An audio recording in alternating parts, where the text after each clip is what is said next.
عمر رضی اللہ تعالیٰ عنہ چې رسول الله صلی الله علیه وسلم یو بیره فرمای چې ما خوب لیدو ما ته پیر راکړی شو نو په ماسکل ما دون اوس کا چې ما په دې وحکو باندې راو بدل نو ټول می بیا می نور عمر ته ورکړل ناغه اوس کل دا صحابه فرمای یا رسول الله دا سو وې دا دینو دا علم دی علم فرمای ما خوب لیدو چارچا کمیسونه چولې دي یو چا کمیس سینې پورې چا دې پورې چا پنډې پورې دي او تمر مې کو ددا سے غټ کمیس دي چې پزما کې راکاږي صحابه فرمایا یا رسول الله دې تعبیر څه دي وې دې تعبیر دین دی دین او تمر کې دین دومره ډېر دی چې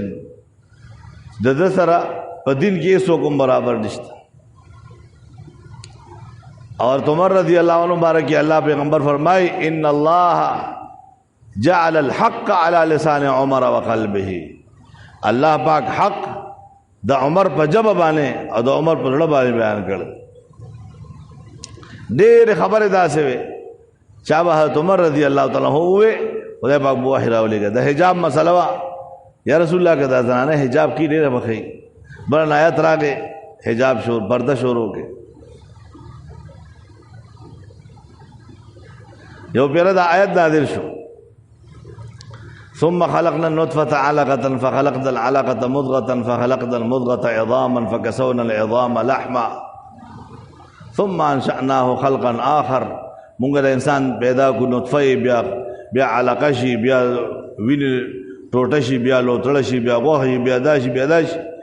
40 دن باندې تغییر راولو ثم انشأناه خلقا آخر بیا تر یو بل انسان جوړ کو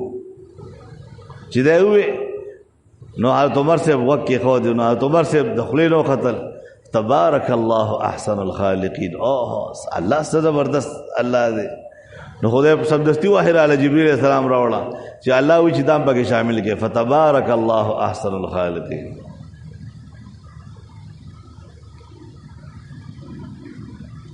نو دا کله چې د محرم د حضرت عمر رضی الله عنه خلافت دورو نو دا یو مسلم کې خو د شجره اسلامی تاریخ پکار ده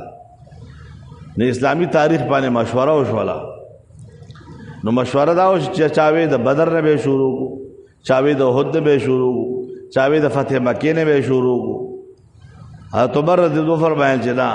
د هجرت نه به شروع کو نو د هجرت نه د اسلامی کال ابتدا وشوله